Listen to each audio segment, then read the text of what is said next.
우한에서 발병한 코로나19의 위험성을 처음으로 경고했던 리원양 박사 모두 기억하시나요?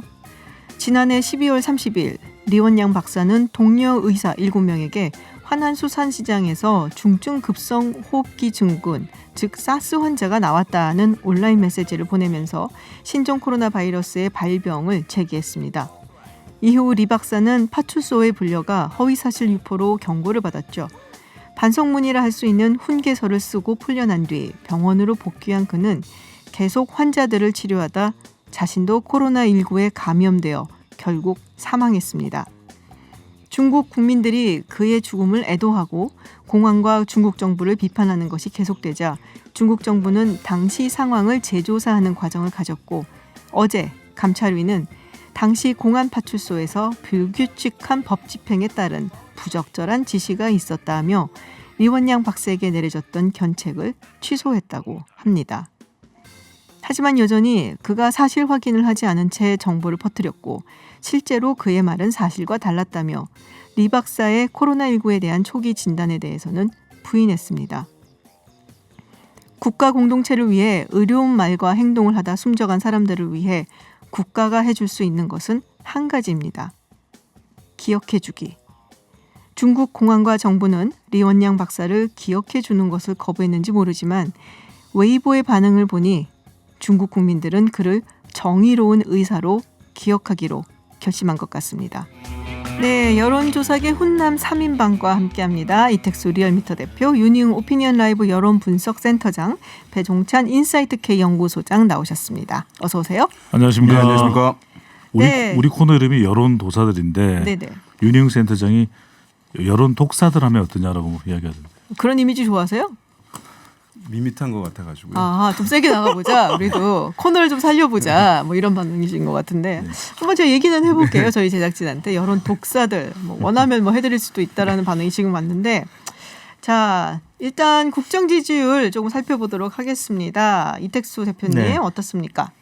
예, TBS 의뢰로 리얼미터가 지난 월요일부터 수요일까지 사흘 동안 전국 18세 이상 유권자 24,733명의 통화를 시도해서 최종 1,501명의 응답을 완료했습니다. 6.1% 응답률, 네. 우선 전화 면접이 유무선 자동응답 혼용 방식이었고요. 표본 오차는 95% 신뢰 수준에서 플러스 마이너스 2.5%포인트였는데요.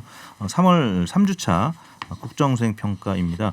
긍정평가가 0.7%포인트 오른 네. 47.9%, 부정평가는 0.2%포인트 낮아진 48.9%, 1%포인트 네네. 부정평가가 높은 상황이고요. 강보합세에 보이며 3주 연속 오차 범위 내 박스권 움직임을 보이고 있습니다. 30대에서 한 10%포인트 가까이 올랐고요. 네. 또 50대에서도 좀 올랐습니다. 중도층 또 자영업 층에서 긍정평가가 상승했고 20대에서도 또 보수층에서 또 학생층에서는 또 부정평가가 소폭 상승하는 모습을 나타냈습니다. 네네. 그리고 한국 갤럽 조사인데요. 오늘 네. 발표됐습니다. 한국 갤럽 조사는 화요일부터 목요일까지 이번 주입니다. 전국 18세 이상 1,000명, 표본 오차는 플러스 마이너스 3.1%포인트였고요. 응답률은 14%, 자체 조사였습니다. 대통령 국정수행평가, 긍정평가 49%, 지난주와 동일했고요. 부정평가는 3%포인트 하락한 42%. 지금 추이는 리얼미터랑 비슷한데 긍정평가는 이제 거의 이제 동일한 수치지만 네, 부정평가의 거의 변화가 없네요. 하락폭이 리얼미터보다는 커서 아무튼 청와대 입장에서는 이제 반가운 소식이 될 텐데요. 긍정평가가 7%포인트 높은 상황입니다.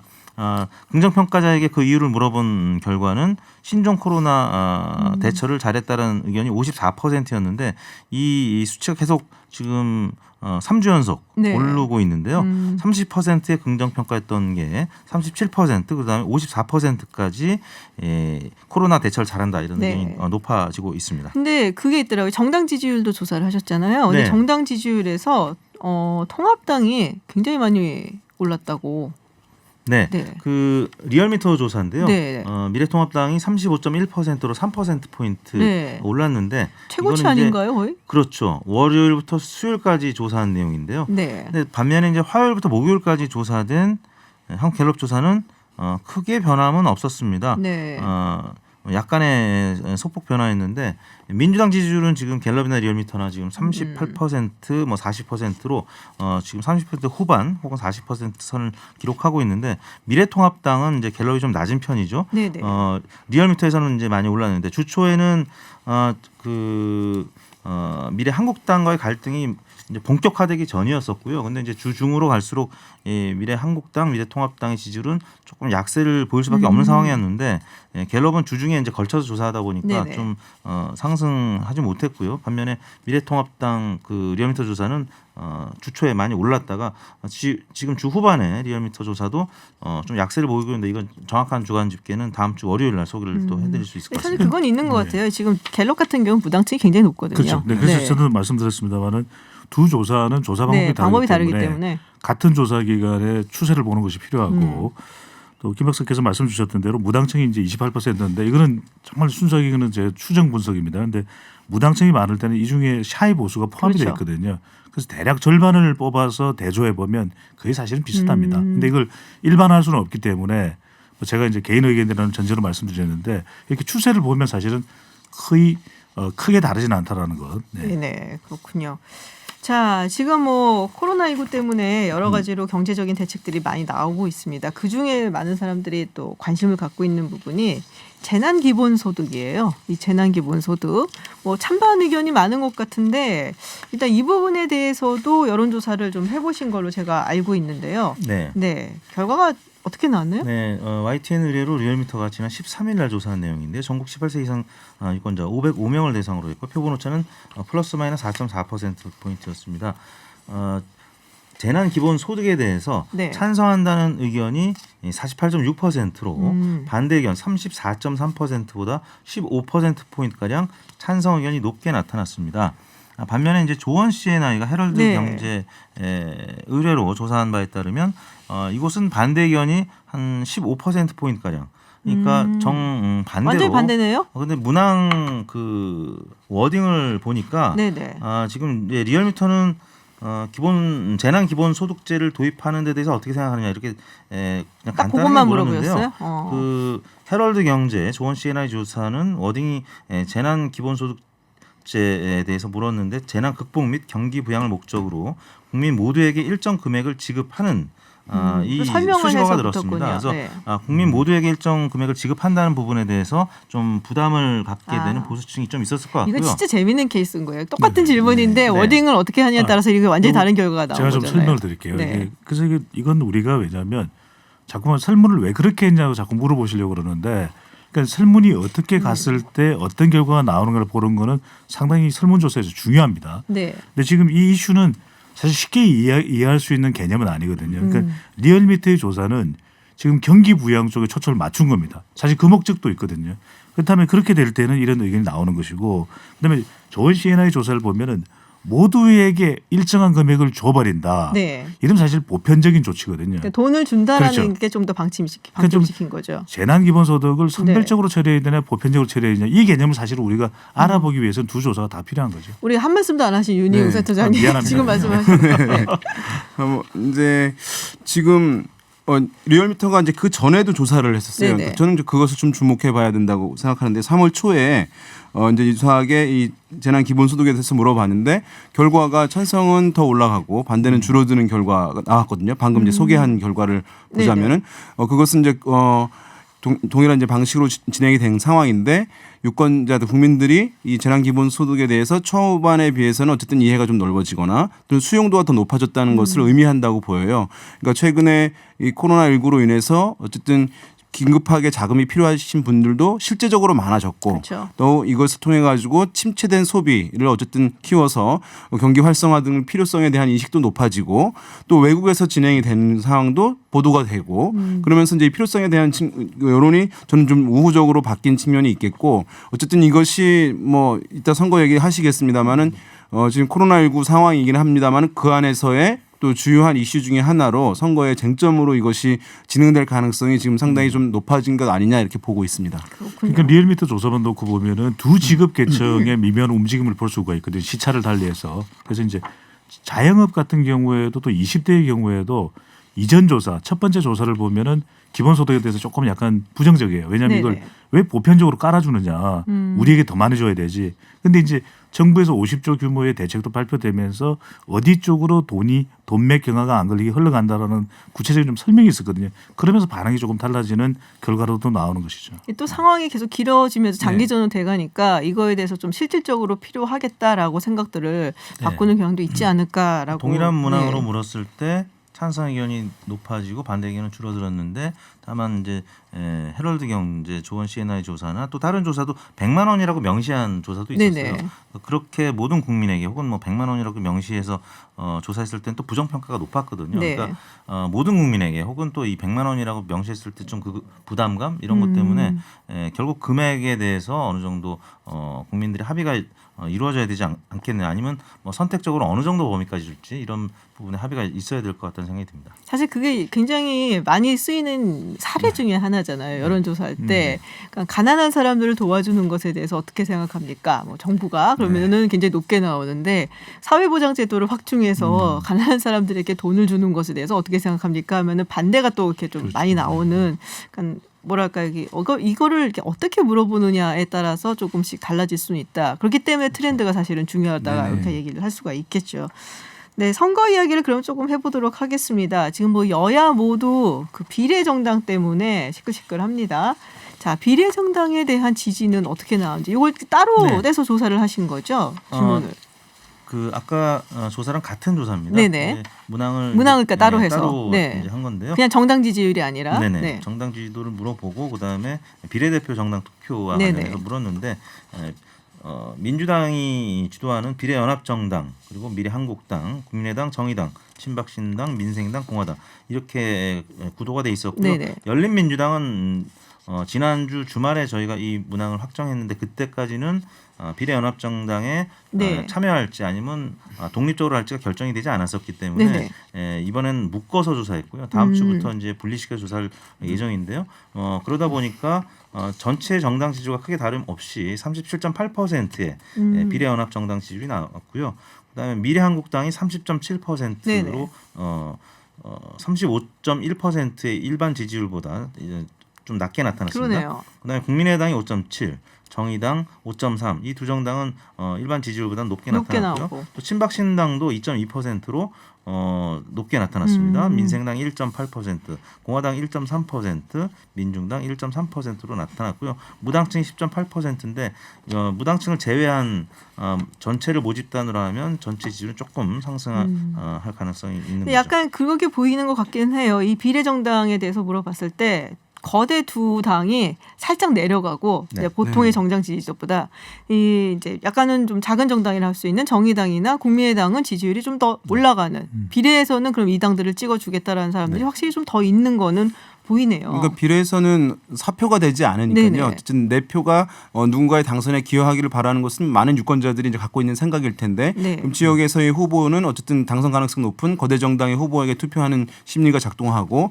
비례에서는 그렇죠. 이제 분산이 되더라 하도 군수 정당의 표가 가더라도 그 정당이 정당 득표율이 3%만 넘으면 후보 탄생에 당선에 기여를 한다는 것을 많은 분들이 이제 알고 있기 때문에 이런 이제 그리고 어떤 분들은 이렇게 하게 되면 좀 내가 합리적이지 않을까 뭐 이런 이제 생각하시는 이성적으로 분들도 판단해서 내가 다. 있지 않을까라는 네. 생각이 듭니다. 그렇군요. 자, 국민의당이 지금 5.7%라고 하셨단 말이에요. 네. 근데 그냥 지지 정당으로 물어봤을 때는 사실은 그보다는 훨씬 낮게 나오는데 뭐 정의당도 뭐 비슷한 그런 트렌드를 보이기는 합니다만은 안철수 대표가 정당 투표로 20%를 얻겠다라고 각오를 비쳤습니다. 지금 상황으로 봐서는 가능성이 그렇게 많아 보이지는 않는데 어느 정도 나올 거라고 보세요? 뭐 지금의 수치로는 네. 벅찬 목표일 수는 있죠. 근데 이제 항상 정당들은 또 높은 목표를 정해야만 그렇죠. 그 수준까지는 못 가더라도 상당한 또 성과를 거둘 수가 있는 것이 선거이기 때문에 우선적으로는 그렇게 하기 위해서 몇 가지 이제 전략이 지금 나오고 있는데 네. 비례대표 지금 후보들만 사실은 내서 정당 투표만 지금 하고 있는 거 아니겠습니까? 그렇죠. 정당 득표만 넣고자 하는 것이 지금 국민의당인데 지역구를 안 내고 우선 TK 출신 인사를 1차 명단에 포함함으로써 호남 기반인데 이것이 이제 대구, 경북, 영남 지역까지 표를 골고루 얻을 수 있는 것이 정당 득표에서는 중요하고 정당 득표 본인이 또 대구에 가서 봉사를 그렇죠. 했잖아요. 그 효과도 상당히 이제 효과 있을 것 같은데요. 우리가 닥터 효과라고 설명드렸죠. 닥터 효과. 땀방울 효과. 네. 그 다음에 또 하나는 이제 구분 투표라는 거 우리가 흔히들 이제 지금의 지지율은 또 정당 지지율의 관성 효과도 분명히 있습니다. 그러니까 지역구 투표를 우리가 흔히들 지금 정당 지지율처럼 일반화해서 또 생각할 수도 있기 때문에 또 하나의 정당으로서는 이제 전략적으로 호소할 수 있는 거죠. 지역구 우리 없으니까 지역구는 다른 정당 하더라도 우리 비례는 정당 우리 주세요. 비례만큼은 우리 당이 해달라 이런 차별화 전략도 가능할 수 있는. 그래서 저는 이걸 하는데 또 하나의 우리가 이 20%라는 수치가 의미하는 것이 이 정도면 교섭단체가 가능하거든요. 이 거대 정당의 다툼 속에서 적어도 캐스팅 보트 역할을 할 수 있는 정당 하나는 만들어 달라 이런 또 호소일 수도 있는 거죠. 그렇군요. 다만 어쨌든 이제 제3정당 국민의당 같은 제3정당이 선전하기 위해서는 이제 거대 양당에 대한 불신이 상당히 이제 고조돼야 되는 이제 배경이 작동해야 되거든요. 네. 근데 지금 같은 경우는 이제 뭐 여권층은 이제 여당으로 또 야권층은 야당으로 제일 큰 정당으로 이제 모이고 있는 상황이라는 점이 지난번 26%를 넘었어요. 국민의당이 이제 그러한 선전하는데 좀 제약이 될 가능성이 뭐 있지 않겠나라는 생각을 지금 이제 많은 사람들이 지적을 하고 있는 것인데요. 그렇지만 이제 미래한국당 지금 논란이 있잖아요. 네. 그래서 이제 미래통합당에서 이것이 논란이 좀 매끄럽게 봉합이 되느냐 아니면 이제 파국 형태로 진행이 되느냐에 따라서 지금 국민의당이 약간 보수적 색채가 이전보다는 강화된 것이기 때문에 아마 국민의당의 정당 득표율도 거기에 좀 영향을 받을 가능성은 남아 있다 이렇게 보겠습니다. 그렇군요. 이택수 대표님 지금 질문이 하나 들어왔어요. 여론조사에서 박스권이라는 말씀을 자주 하시는데 이게 네. 정확히 뭔가요? 라는 질문이 왔습니다. 주식 용어죠. 네. 가만히 보면 그러니까요. 문재인 대통령 지지율이 긍정 평가 같은 경우는 뭐 45%, 47% 네. 요 선에서 계속 왔다 갔다 하거든요. 이 장기 이 추세선을 보면은 그 박스 안에서 사각형 안에서 계속 움직이는 모습을 볼 수가 있고 부정 평가도 마찬가지입니다. 뭐 대략 최근 들어서 48%에서 한 50%그 정도에서 왔다 갔다 하기 때문에 그래서 이제 박스권이라는 표현을 쓰게 큰 되는데 움직임이 뭐 변동폭이 아주 크지 않게 네, 그 안에서 그렇습니다. 이렇게 움직이고 있다. 주식 시장에서 용어를 참 많이 써요. 그러니까요. 골든 크로스, 데드 크로스. 맞아요. 박스권 같은 경우에는 이제 지지율이 떨어지면 지지층들이 또 결집을 하거든요. 마치 이게 주식이 팔릴 때 다시 매수를 적극적으로 해주게 되면 네. 부양이 되듯이. 근데 이런 표현이 또 더 쉽게 이해할 수 있기 때문에 또 이해하는 데는 또 효과적입니다. 맞아요. 지지층이 어느 정당에 상당히 고정적으로 존재하고 있다는 의미로 이해하시면 좋을 것 같아요. 이제 과거처럼 유동성이 큰다면 박스권이란 말이 없을 텐데 지금 이제 야권 성향은 이제 야당에, 여권 성향은 여당에 어쨌든 상당히 고정돼 있는 경향들이 강하기 때문에 폭넓게 변화가 이루어지지 않는다 이런 의미로 보시면 어떨까 싶습니다. 저희가 사실은 그 지역구 조사도 지금 이야기를 하려고 준비를 했는데 시간이 다 됐어요. 지금 우리 1시간으로 안 늘어났나요? 아직 안 늘어났어요. 아우 아쉬워라. 네, 그래서 1시간은 빨리 늘어나는 그날을 네. 기다리면서 오늘은 여기서 마치고 이 지역구 조사는 본격적으로 다음 주부터 한번 시작을 해보도록 하겠습니다. 네, 오늘 말씀 고맙습니다.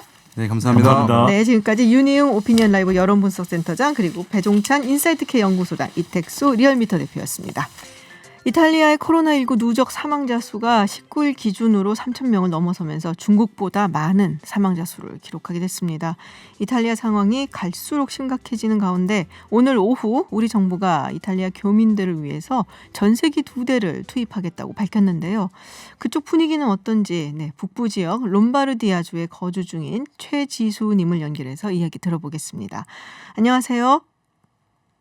네, 안녕하세요. 네, 이탈리아 그 롬바르디아의 정확히 어디쯤 거주를 하고 계신가요? 지금 계신 지역이 어딘가요? 저는 밀라노에서 한 20분 대중교통으로 2-30분 정도 떨어진 몬자라는 지역에 거주하고 있어요. 아, 그럼 밀라노에서 굉장히 가까운 곳인데요. 얼마나 되셨나요? 이탈리아에 가신 지는? 작년 1년 있었고 네. 이제 2월 달에 새로 비자 받아서 와 있어요. 아, 그렇군요. 작년부터 계시다가 잠시 한국에 들어와서 다시 비자를 받아서 이탈리아로 가셨는데 지금 어떤 일을 하고 계신가요? 지금은 여행사 사무실에서 근무 중이었는데 네. 상황이 이렇게 돼서 좀 쉬고 있어요. 아, 뭐 거의 관광 업무가 없을 것 같은데요. 지금 상황에서. 그렇죠? 네, 없어요. 그렇군요. 자, 우리 정부가 전세기 2대 직접 투입하기로 했다는 소식이 나왔습니다. 소식은 전에 들으셨을 것 같은데요. 대사관 측에서 뭐 자세한 일정이나 이야기 뭐 있었나요? 아니요. 지금 기사로 확인 가능하신 거랑 동일하게만 알고 있고요. 대사관에서는 아직 따로 안내가 나온 거는 없어요. 아, 아직 따로 안내가 나온 것은 없다. 그렇군요. 그럼 주변 한인분들 반응은 어떠신가요? 아무래도 이런 소식이 들리니까 네. 자꾸 다들 고민은 하는 것 같아요. 그리고 제가 정보 공유를 목적으로 오픈 채팅방에 들어가 있는데 거기서는 좀 신청 방법이나 투입 시기를 많이 문의하시는 것 같아요. 아, 지금 이제 고민을 하시는 분들도 있고 또 정보 공유를 하는 오픈 채팅방에서 어떻게 뭐 신청을 해야 되는지 언제 오는지에 대한 궁금증들이 굉장히 많다. 근데 대사관에서 아직은 들은 얘기는 없다 하시는 거죠? 네. 그렇군요. 근데 왜 고민들을 하시는지 조금 그 전세기가 투입이 된다면은 타고 한국으로 오는 게 낫겠다라고 생각들을 하실 것 같은데 고민은 왜 하시나요? 저 같은 경우도 일단은 이탈리아에 있기로 결정은 했는데 아, 아무래도 여기 삶의 터전이 있으신 분들은 언제 돌아올지 모르니까 고민을 많이 하시는 것 같아요. 아, 그렇군요. 이미 거기서 뭐 삶의 터전을 마련하시는 분, 뭐 사업하시는 분들, 뭐 이런 분들이시겠죠? 네. 아, 그렇군요. 그러면은 그러니까 지금 일을 하러 가신 거잖아요. 거기서 뭐 삶의 뭐 터전을 마련하신 것보다. 근데 왜 그럼 남기로 결정하셨어요? 저는 그래도 일단은 이탈리아로 상황이 진정되면 돌아와야 되는데 현재 단수 비자로 입국해서 체류증 발급을 기다리고 있거든요. 그래서 혹시라도 나중에 돌아올 때 입국이 안 되거나 하는 상황이라 그게 좀 걱정이 되고 경제적인 문제도 있고 귀국을 하는 도중에 감염이 돼서 가족들한테 폐를 끼칠까 봐 걱정이 되는 부분도 있어요. 아, 그럼 비자 문제가 하나 걸리고 그리고 귀국을 하는 도중에 뭐 비행기를 같이 타고 가다가 뭐 감염이 될 수도 있는 것이고 그리고 경제적인 문제는 어떤 건가요? 아무래도 전세기가 오더라도 개인적인 지출이 있고 돌아올 때 또 항공기를 타야 하고 그리고 그 중간에는 제가 경제 활동을 할 수가 없으니까 네. 아무래도 지출만 발생하는 상황이죠. 그러면 지금은 근데 관광을 하는 분들이 거의 없어서 일이 없다, 업무가 거의 없다고 하셨는데 월급은 받고 계신 거예요, 거기서? 월급은 많이 줄기는 했어요. 아, 줄기는 했지만 받고는 있다. 아, 그러시군요. 다행이네요. 네. 그래서 전세기를 타고 한국에 오게 되면 그나마 그래도 좀 줄었어도 받고 있는 월급도 사실은 없어지니까 그래서 그런 결정을 하셨군요. 네. 지금 거주하시고 계신 곳에서 공항까지 밀라노로 가시겠죠, 아무래도? 한 20분 정도 그러면은 네네네. 공항을 갈 수 있는 건가요? 아니요, 공항까지 가려면 2시간 정도 걸려요. 2시간 정도 걸리나요? 네네네. 그러면 어떻게 이동을 하실 생각이세요?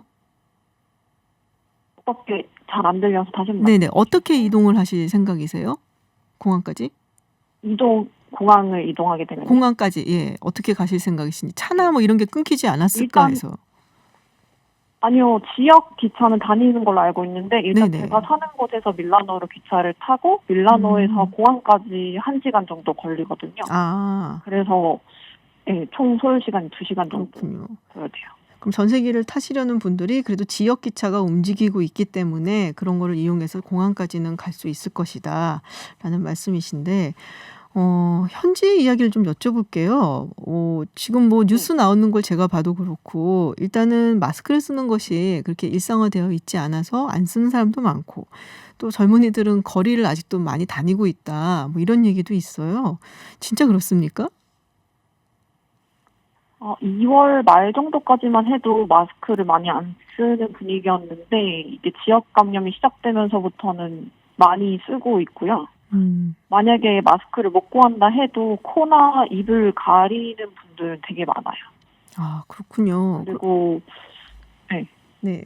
그 거리에는 사람이 거의 없는데 경찰이 이동 통제를 하고 있어가지고 그리고 마트랑 약국만 열기 때문에 그 목적 외에는 외출이 불가능해요. 그러면은 뭐 뉴스에 뭐 간간히 나오는 것보다는 훨씬 더 거리가 한산하겠네요. 네, 많이 한산한 편이에요. 그렇군요. 지금 사실 뭐 롬바르디아 이 북부 지역이 굉장히 심각하고 그중에서 베르가모 지역 같은 경우는 뭐 굉장히 마음 아픈 이야기입니다만은 신문 부고란이 뭐 열장이다 이런 얘기까지 나오고 있어요. 그래서 뭐 장례식을 치르기도 어렵다라는 얘기가 있는데 지금 계신 그 지역, 네, 몬자라고 하셨죠. 그쪽은 어떤가요? 여기는 베르가모만큼 확진자가 많지는 않아서 그 정도는 아닌 것 같아요. 그 지역마다 조금 제가 차이가 있군요. 확실히 네. 네네, 지역마다 차이는 있어요. 저희는 거의 10%? 베르가모보다랑 비교했을 때 10% 정도 확진자가 있기 때문에 그렇게 심한 상황은 아니에요. 그렇군요. 사실 이태리 사람들 하면은 우리가 좀 굉장히 낙천적이고 이런 상황에서도 막 노래 부르고 뭐 이런 영상도 나오고 그랬거든요. 사람들 분위기는 어떤가요? 다들 좀 다 괜찮을 거라고 생각을 하고 이겨내자는 분위기가 일반적인 것 같아요.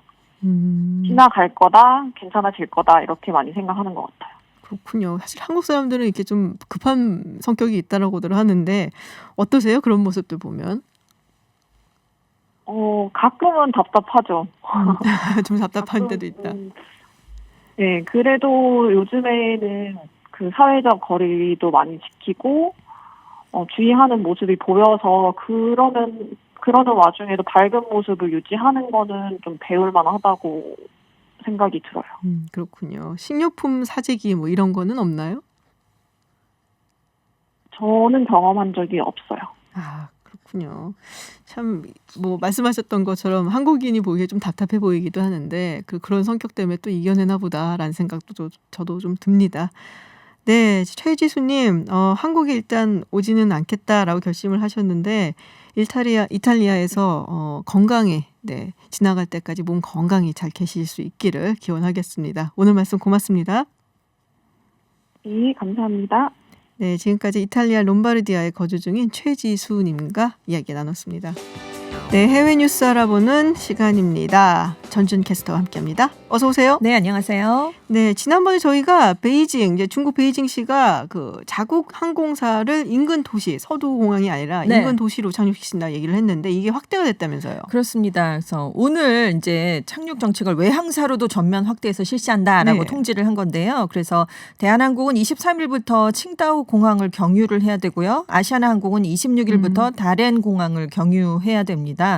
그래서 인근 도시에 이렇게 착륙을 시킨 다음에 검역 절차를 하게 되고요. 네네. 여기서 무증상이 나온 사람만 태우고 다시 베이징으로 진입을 할 수 있게 됐습니다. 근데 어떻게 검사를 하는지, 의심 환자들을 어떻게 격리할 건지, 무증상 승객이 베이징에 도착하는 방식은 또 어떻게 될 건지 여기에 대해서는 정확한 게 이제 아직까지는 발표가 안 되고 있어요. 네. 자, 중국 당국이 청명절 단체 성묘를 금지했다라는 네. 얘기가 있습니다. 이 청명절이 그러니까는 뭐랄까요? 뭐 성묘가고 네네, 조상의 그렇습니다. 무덤을 이렇게 좀 네네. 정리를 하고 네. 뭐 그런 날인 거죠, 사실은. 우리 한식같이 네, 한식 딱, 비슷하게. 그런 건데요. 그러니까 4월 4일부터 6일까지가 네. 중국에서 청명절 연휴 기간이거든요. 근데 가족 단위 단체 성묘를 금지한다라고 베이징시 당국이 밝혔습니다. 베이징에서 매해 400만 명이 이제 성묘를 간다고 그래요. 그래서 이제 베이징시에서 운영하는 200여 곳의 추모공원 공동묘지에 이제 이 규정이 적용이 되는 건데요.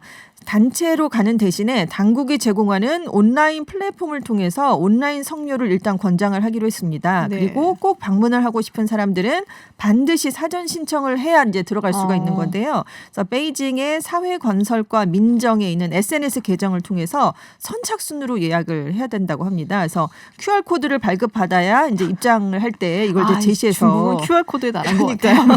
이거 하나로 다 되잖아요. 그러니까요. 뭐 예약 시간도 이제 뭐 지정이 돼 있고 네. 묘지당 3명 이상은 성묘가 그래도 아무리 예약을 해도 불가능하다고 합니다. 그래서 이제 온라인 성묘를 대폭 권장을 하고 있는데 이제 이거를 또 SNS로 신청하면 시 당국이 대신 성묘를 해주는 거예요. 대신 거기 해줘요? 예, 성묘를? 화면을 비춰주겠죠. 네, 그래서 이제 성묘를 대행해 주니까 이런 걸로 좀 대행을 해서 많은 사람이 오지 말았으면 한다. 뭐 이런 입장을 밝혔습니다. 그렇군요. 네.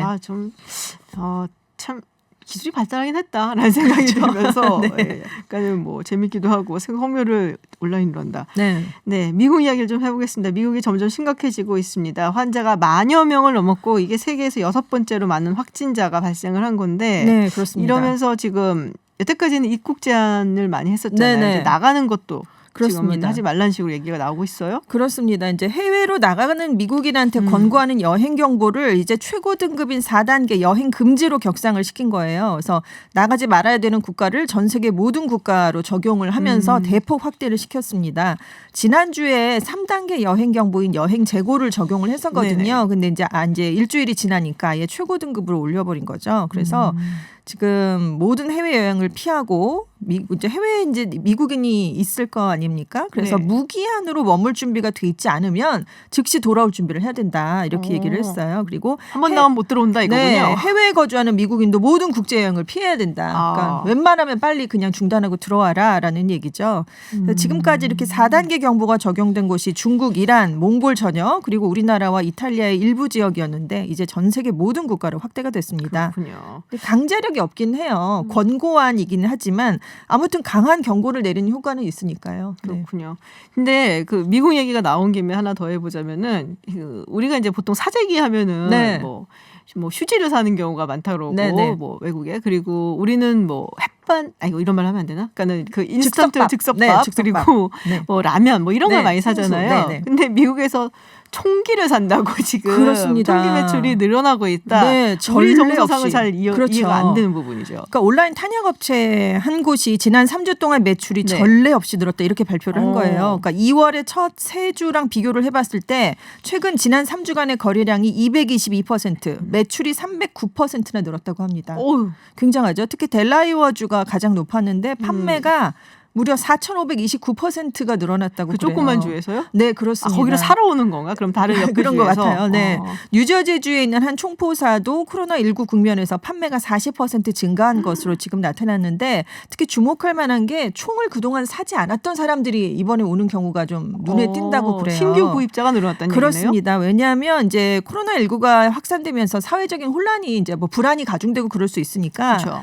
네, 혹시라도 뭐 약탈이라든가 뭐 이런 게 일어날 수 있잖아요. 그러니까 총기를 구매해서 좀 가족이나 나의 신변을 보호하겠다라고 생각하는 사람이 많아졌기 때문으로 분석이 되고 특히 아시아인들이 좀 많이 사고 있는데 지금 증오 범죄, 그러니까 인종차별이 지금 자행되고 있잖아요. 그리고 혐오 범죄로 이어지니까 아시아계 주민들도 총기를 많이 사고 있는 것으로 조사가 됐습니다. 그렇군요. 네, 일부에서는 아주 이제 지역 경제가 무너져서 구조적인 실업이 대량 발생하면 LA 폭동 같은 아유, 그게 사태도 언제적 얘기죠? 1992년이에요. 그러니까 네. 최악의 상황에서는 그런 일까지도 일어날 수 있다라는 우려가 일부 나오고 있습니다. 그러니까 시위 폭동이 일어났을 경우 네. 그것까지 이제 감안을 해서 그렇습니다. 총기를 구입하고 있다라는 네네. 얘기인데, 그러니까 우리 정서는 잘 이해가 안 가잖아요. 네. 지금 이런 상황에서 총이 왜 네. 필요한데 그런데 참 더 뭐랄까요? 불안한 심리를 미국만의 자극할 것 어떤 같은데. 특이한 총기 문화다라고 네. 좀 보여지는 것 같기도 그렇습니다. 합니다. 지금 뭐 이 코로나19 때문에 여러 가지 행사들이 미뤄지는 가운데 네. 주요 국제적인 행사들도 지금 미뤄지고 있고 혹은 그렇습니다. 다른 방식으로 지금 진행을 한다는 얘기가 있어요. G7 정상회의 그리고 칸느 영화제 또 지금 어떻게 될지 모른다는 얘기가 있어요. 칸느 영화제가 벌써 할 때가 5월에 됐군요. 이제 열릴 때가 됐잖아요. 그래서 지금 G7 정상회의는 네. 그 미국에서 열릴 예정이었어요. 네네. 트럼프 대통령의 왜 개인 리조트에서 말하라고 해서 열린다고 했다가 네네. 굉장히 반대가 많아서 대통령 별장인 캠프 데이빗에서 열리기로 네. 했었거든요. 근데 지금 트럼프 대통령이 19일에 이 회의를 코로나19를 이유로 취소를 했습니다. 뭐 다른 정상들도 아마 원했을 것 같아요. 대신 화상회의로 이제 대체를 한다고 그래요. 아예 취소를 하는 건 아니고. 최근에 16일에 주요 G7 정상들이 긴급 모여서 원격 화상회의를 열었었잖아요. 코로나19에 네. 대해서. 그래서 앞으로도 화상회의를 매달 열면서 그 파장을 좀 논의를 한다고 합니다. 그리고 5월 12일부터 23일에 이제 칸 국제 영화제가 열릴 예정이었는데 여기도 지금 코로나19 때문에 아예 연기가 됐고요. 6월 말이나 혹시 사태가 진정이 되면 네네. 아니면 7월 초쯤 일단 생각을 하고 있는데 정확한 날짜는 나오지 않았고요. 이제 사태 확산 추이를 보면서 지금 일정이 새롭게 잡힐 것 같습니다. 칸 영화제가 46년에 시작됐는데 전체 일정을 연기한 게 이번이 처음이래요. 이달 초순까지만 해도 예정대로 개최를 하려고 그랬는데 지금 이 칸이 이탈리아 국경하고 직선 거리로 50km밖에 떨어져 있지 않답니다. 남부에 있죠. 네. 칸느가. 예. 그렇기 때문에 이탈리아랑 너무 가까운데 지금 뭐 프랑스도 문제지만 이탈리아가 굉장히 심각한 상황이기 때문에 아무래도 연기를 하게 됐습니다. 그렇군요. 자, 이게 또 흥미로운 이야기예요. 지금 이제 많은 유럽 국가들이 네. 이동 금지령이 내려져 네네. 있잖아요. 전국적으로 봉쇄령도 아주 있고. 봉쇄가 네. 됐죠. 근데 프랑스하고 스페인 정부가 이제 특별하게 외출이 가능한 상황들을 명시를 했는데 네. 그럼 우리가 보통 뭐 식료품을 사러 간다든지 약을 사러 네네. 간다든지 뭐 이런 생각을 하는데 그렇습니다. 반려견 산책이 들어가 있습니다. 그렇습니다. 네. 합법적으로 외출이 가능한 사유. 그래서 왜냐하면 이 사유서 양식을 이제 내무부 홈페이지에서 다운받아서 작성하고 만약에 검문에 걸리면 보여줘야 돼요. 내가 그렇죠. 이래서 나왔다는 거를. 그렇지 않으면 우리 돈으로 5만 원에서 18만 원 상당의 벌금이 부과되는데 근데 예외적인 것들을 많이 해놓은 거예요. 재택근무가 안 되는 사람들, 그래서 네네. 직장에 가야 되는 사람들, 뭐 치료 때문에 병원에 가는 사람들, 뭐 이런 게 있는데 지금 단체가 아닌 개인이 운동을 할 때도 좀 예외를 해줬는데 여기서 재밌는 건 반려견을 키우는 사람도 외부인과 일정 거리를 유지하는 한도 내에서 산책을 할 수 있게 허용을 해줬다는 거예요. 아, 역시 네, 대단하죠. 대단하네요. 근데 이제 이것에 대해서 찬성하는 사람도 물론 있습니다. 네네. 반려견을 이제 중시하는 문화가 분명히 있으니까요. 근데 왜 굳이 허락을 해야 되느냐 이런 반응이 나오고 있는데 왜냐하면 이렇게 나가는 사람 중에 꼭 악용하는 사람들이 있다는 거죠. 아. 정말 필요해서 나가는 사람이 있는가 하면 그냥 심심한데 나갈 구실은 없고 그래서 반려견을 데리고 나간다는 곳으로 옆에 집 가볼까? 개를 데리고 나가는 경우도 그렇습니다. 있겠네요, 그래서 지금 그러면. 실제로 SNS에서 개를 빌려드릴게요. 어머머. 라든가 개를 빌려주시면 뭐 시간당 뭐 2만 원을 지불할게요. 뭐 이런 글들이 아. 이제 심심찮게 오가고 있는 거예요. 그리고 스페인에서는 참 이게 어떻게 이런 발상을 하셨는지 모르겠는데 장난감 강아지에 목줄을 끌고 나온 남성이 있었습니다. 그래서 경찰이 당연히 체포가 됐어요. 네. 그래서 지금 이탈리아도 역시 이제 반려견을 데리고 나가는 건 허용이 되고 있는데 이탈리아 사르디니아시가 네. 이런 경고문까지 내놔야 되는 처지가 됐습니다. 외출 시에 동행한 개는 반드시 살아 있어야 된다. 그런 규정을 집어넣어서 지금 이제 시민들에게 배포를 하고 있다고 그래요. 이게 우프네요. 우프죠. 얼마나 나가고 싶었으면 그랬을까도 싶은데 이해는 참 되지만 발상이 좀 네. 참 웃기는 네네. 그런 상황이네요. 원래는 이렇게 개를 전문적으로 산책시켜주는 네네. 직업도 많아요. 그렇습니다. 아르바이트식으로. 네, 아주 중요하잖아요. 네, 근데 이제는 반려견들에게는. 산책시켜 줄 테니까 네. 내가 이제 돈을 지불을 하면서 네네. 돈을 받는 게 아니라 그렇습니다. 밖에 나가고 싶으니까 그런 얘기를 한다는데 네. 어쨌든 그래도 거리는 좀 두는 것이 좋을 네. 것 같습니다. 그리고 장난감은 안 됩니다. 네, 장난감은 안 됩니다. 네, 해외 뉴스 여기까지 듣도록 하겠습니다. 전주현 매스캐스터와 함께했습니다. 오늘 고맙습니다. 네, 감사합니다. 온라인 메신저인 텔레그램을 통해 아동과 청소년들의 성착취, 불법 촬영물을 유포한 이른바 박사방 운영진들의 범행 실체가 드러나면서 사회에 큰 충격을 주고 있습니다. 이들의 범행으로 인해 현재까지 확인된 피해자만 74명, 그중에서 미성년자가 16명이나 포함된 걸로 알려져 있고요. 경찰 수사에 따라서 피해자가 더 늘어날 가능성도 배제할 수 없는 상황입니다. 프로파일러 배상훈 전 서울청 범죄심리분석관과 함께 이야기 나눠보겠습니다. 어서 오세요. 안녕하세요. 네, 오랜만에 뵙습니다. 네, 자 박사방이라고 이게 불리고 있거든요. 이 박사방 이렇게 어떻게 알려지게 된 건지 이 사람들 말고 또 사실은 하나 더 있거든요. 또 뭐 나름 이렇게 악명이 높은 예, 네, 또 그런 방이 또 있는데 좀 잠깐 설명을 좀 해주세요. 예, 텔레그램이라고 하는 데는 여러 가지 그 비밀 채팅방을 열을 그렇죠. 수가 있습니다. 그 안에서 이제 운영자의 아이디가 박사라고 하는 걸로 돼 네네. 있는데, 아 그래서 박사방. 예, 물론 이제 이 텔레그램에는 이 사람만 있는 건 아닙니다. 여러 가지 이제 이와 비슷한 형태의 이런 형태의 범죄를 하는 사람들이 자기 아이디를 가지고 하는데, 제가 이제 박사방이라는 걸 했을 때 저는 사실 깜짝 놀랐습니다. 왜요? 왜냐하면 사실 이 우리 범죄의 은어들 슬랭이라고 하는 네네. 것들 중에서 교수 박사라는 건 다른 의미를 가지고 있습니다. 어떤 의미인데요? 교수라는 것은 이제 미국의 이제 마약 시대, 그러니까 청소년의 마약이 급속히 퍼질 수 있는 크랙 코카인 시대에 그것을 통제하는 어떤 우두머리를 교수, 뭐 선생님 이런 표현을 하는데, 요거는 이제 제가 보기에는 이건 반사회적인 사이코패스들을 통제할 수 있는 존재로서의 박사. 그런 개념을 가지고 있는 것 같습니다. 왜냐하면 그렇게 이제 슬랭으로 쓰거든요. 근데 아마 이 사람이 분명한 것은 이 행위를 봤을 때는 그런 형태로 썼을 가능성이 높습니다. 네, 왜냐하면 이 의미를 충분히 알고 있는 사람인 것 같습니다. 쓴 것이다. 물론 이제 이 사람이 이렇게 아이디 쓴 것을 통해서 한 행동 자체가 흔히 말하는 반사회적인 존재들을 통제하는 방식입니다. 이게 다. 왜냐하면 서버 오디네이트 지배 방식으로 이 방을 운영해 왔고 네네. 물론 이 알려진 거는 사실은 공식적으로는 작년 9월부터 경찰이 수사를 했다고 하는데 실제로는 피해자들이 그 이전부터 어떤 계속 뭐 이제 네. 진정 같은 걸 했었습니다. 그래서 그 어. 경찰이 여러 국제 공조라든가 이런 걸 통해서 추적을 해왔는데 아시다시피 텔레그램 추적하기가 쉽지가 않습니다. 그렇죠. 텔레그램이 좀 약간 좀 비밀스러운 그런 게 있잖아요. 비밀스러운 이유는 뭐냐면 서버가 독일에 있고 네. 개발자는 러시아에 있는데 이 개념 자체가 사실은 CPU를 통하지 않는 거기 때문에 남지가 않습니다. 이 화면 자체만 캡처하지 않는 한 이 안에 남지가 않습니다. 대화 내용이? 예. 그래서 자동으로 지우는 기능 같은 것도 하기 때문에 아. 물론 제가 이걸 뭐 말씀드리면 다 알고 있기 때문에 그 말씀드리는데 네네. 그래서 텔레그램을 많이 쓰는 거고 그리고 이 방식 자체를 이런 성범죄자들이 선호하는 겁니다. 그렇군요. 이게 어떤 방식으로 그러면 이 피해자들을 한마디로 말해서 뭐랄까요? 그러니까 끌어들인 거잖아요. 예. 네. 이게 방식 자체가 아까 그래서 왜 그 사이코패스들을 통제하는 방식이냐면 자기가 직접적인 행위를 하지 않습니다. 말하자면 어떤 거기에 채팅방에 들어온 어떤 사람들이라든가 아니면은 거기에 이제 채팅을 하러 다른 채팅을 하러 들어온 미성년자들한테 네네. 어떤 알바 같은 걸 제시를 하고 그걸 자기가 하는 경우도 있고요.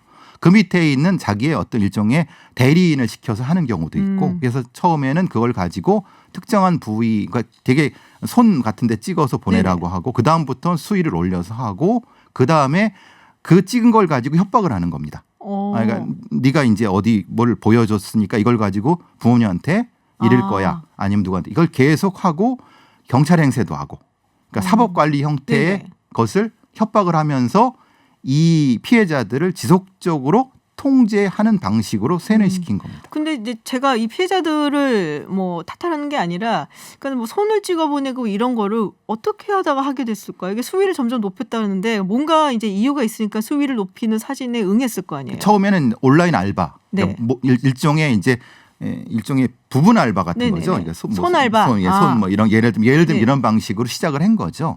그래서 돈을 주고 하게 되고 근데 그 다음에는 약간 좀 수위가 높은 사진을 찍어 보내게 하고 그러면 또 돈을 더 주고. 예. 이 방식은 사실은 처벌하기 어려운 방식입니다. 왜냐하면 자발적으로 어떤 걸 보냈기 때문에 네네. 이거 아주 교묘한 통제 방식입니다. 이 자체로 범죄가 될까라는 논란이 변호사들 사이에 있을 정도의 방식입니다. 그렇군요. 근데 이게 미성년자까지 있다 그래갖고 정말 화가 났는데 이런 경우 예전에도 그런 얘기를 좀 했습니다만은 사실 좀 강하게 처벌하는 경우는 외국에서는 그러니까 미성년자가 출연한 이런 걸 갖고 있으면은 갖고 있는 것만 자체로도 범죄가 되고 그리고 보는 것도 사실은 범죄거든요. 근데 이거 받아서 본 사람도 있잖아요, 이 방에서. 우리나라에는 그걸 받아서 봤다고 해서 법 조항이 없습니다. 성폭력처벌법 14조에는 촬영죄 네. 그리고 유포죄 관련된 부분인 건데 나머지 그러니까 소지의 부분이 조금 문제가 있을 수 있습니다. 왜냐하면 그것은 왜 소지를 했느냐에 따른 걸 또 소명해야 되는 부분인데 네. 이건 지금 텔레그램이기 때문에 그냥 쓱 지나봤다. 그러니까 기록이 안 남는다. 라고 하면은 그 10,000명 넘는 사람들을 어떻게 처벌할 것이냐에 대해 문제가 생기는 거죠. 이게 기록이 안 남으니까. 그렇죠. 그러니까 그것을 어떤 일종의 함정 수사 같은 걸 해갖고 경찰 요원이 그걸 캡처해서 그래서 이제 일일이 입증할 수밖에 없는 상황이 될 수 있는 거죠. 물론 만약에 다른 방식으로 했다고 모르겠지만은 아마 지금 이 박사는 그런 부분들에 대한 매우 상당히 고급 지식을 가지고 있는 것 같습니다. 그리고 잘 활용할 줄 아는 사람이군요. 이 범죄적으로는 할 수 있고 그리고 이런 행위들을 자기가 주도한 것이 아니라 자기 밑에 있는 어떤 부하들을 계급을 나눠 갖고 마치 자기가 왕처럼 시키고 그 수위 높은 것들에 맞게끔 1번 방, 2번 방, 3번 방을 다 지시해서 그걸 또 운영하는 방식으로 한 겁니다. 그렇고 완전히 이제 위에서 이제 다 모든 걸 조율하는 약간 그런 스타일이었던 것 같아요. 실제 그런데 이 박사는 어디 허름한 경기도나 서울 근처에 있는 PC방 구석에서 그걸 하는 겁니다. 뭔가 좀 무서운데 의시시하고. 왜냐하면 IP가 추적 안 되게끔. 추적이 안 되게. 네, 그래서 이제 잡기가 어려운 겁니다. 그렇군요. 근데 이 사람들이 이 대화방 회원들 저는 그 사람들도 처벌을 받아야 된다고 생각을 하는데 이 회원들을 협박해서 돈을 받아냈다는 얘기도 있어요. 그러니까 이제 그 협박해서 돈을 갈취하는 방법 자체가 일종의 통제 방법인 겁니다. 왜냐하면 처음에 여기에 그 대화방에 가입할 조건이 뭐냐면은 어떤 이 불법적인 방식의 사진을 찍어 보내게 합니다. 네. 자기 몸에다가 어떤 특정한 뭐 문신을 해서 그려서 찍어서 보내야지 입장이 허가되는 방식입니다. 아, 가입하는 회원들도. 예, 그리고 자기가 어떤 불법적인 것을 거기에 올려야지 허가가 되는 방식입니다. 이걸 공범화 전략이라고 합니다. 공범화 전략을 통해서 그 방의 소속을 너도 공범이야 라는 방식으로 하기 때문에 결국은 거기에 들어오게 되면은 협박할 수 있는 겁니다. 그래서 어느 직장 아니면 공무원 아니면 어떤 사람이면 그 정보를 가지고 네네. 협박해서 돈도 뜯어내는 다양한 방식이 취하는 이득을 얻는 거죠.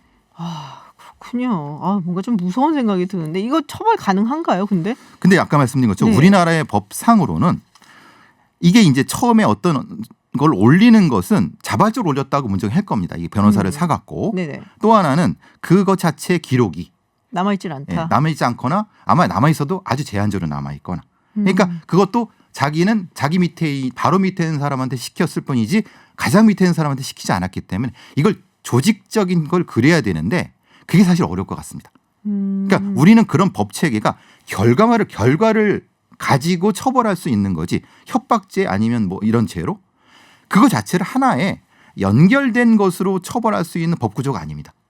아, 참. 그러니까 미국 같은 경우 이거라고 하면 이 사람은 거의 종신형이나 네네. 한 2000년 정도 그쵸. 살 겁니다. 맞아요. 근데 우리는 이것도 형량이 병합되지 않기 때문에 가장 높은 죄의 2분의 1이라고 하면 아마 이 사람이 기껏해야 3년도 안 살 겁니다. 그건 너무 말도 안 되는 것 같은데. 근데 말도 안 되는 게 우리나라 법 체계입니다. 그러니까는 이렇게 제가 알기로는 미국 같은 경우는 형량이 좀 올라가잖아요. 쌓여지는 예. 상황이다. 사람의 이거 전부 다 합해 갖고서는 그러니까 막 200년, 300년 나오는데 한국은 이제 가장 센 형량으로 주는 거잖아요. 여러 그렇죠. 개가 있어도 제가 주워 들은 지식으로는 이렇게 약간 대륙법 체계를 가지고 오면서 이 형량이라는 것이 교화의 목적으로 가지 처벌의 목적이 아니다라는 어떤 그런 철학을 가지고 있다라는 얘기를 듣기는 했어요. 그런데 이런 종류를 저희들은 초포식자라고 합니다. 초포식자. 슈퍼 프레데터라고 합니다. 슈퍼 프레데터는 사이코패스와 소시오패스보다 상위 개념입니다. 90년대에는 사이코패스라는 개념들을 썼지만 2000년대 이후에는 초포식자라는 개념을 가지고 14에서 24까지의 감정이 없고 무자비하게 공격하는데 성적으로든 과학적으로 하는 이 존재가 있고 이 존재를 통제하는 박사. 이게 이 범죄의 핵심입니다. 이게 이제 또 새롭게 알게 되는 그런 범죄 형태인가요? 한 10년 전부터 나타났습니다. 10년 전부터 우리나라는 시작했다. 늦게 지금 들어온 늦게. 거죠. 예. 아, 그렇군요. 자, 이 박사방 이야기가 뭐 요새 코로나19 때문에 사실은 많이 좀 무침감은 있는데 우리가 또다시 한번 경각심을 가지고 봐야 되는 문제인 것 같아요. 이게 온라인이라는 것도 또 미성년도 있고 성범죄라는 부분에서 우리 모두 조금 예의주시해서 봐야 되는 부분이 아닌가 싶습니다. 네, 오늘 박사방 이야기 나눠봤습니다. 배상훈 프로파일러와 이야기 나눴습니다. 오늘 고맙습니다. 감사합니다. 르네상스의 도시 피렌체. 그곳에서 자가격리를 하고 있는 한 테너가 발코니에서 노래를 부르는 영상을 봤습니다. 신음하고 있는 도시와 시민을 위로하기 위해 그가 부른 곡은 푸치니의 오페라 투란도트에 나오는 네슨도로마. 우리에게는 공주는 잠 못 이루고 라는 제목으로 알려진 곡이죠. 주인공 칼라프는 공주와 자신의 이름을 새벽같이 알아맞히는 내기를 했는데 못 맞출 경우 공주는 칼라프와 결혼을 해야 합니다. 결혼을 하고 싶지 않은 공주는 자신뿐 아니라 국민들한테까지 그의 이름을 알아오라고 명령했기 때문에 공주도 그렇고 그 누구도 잠을 못 이룬다는 내용입니다.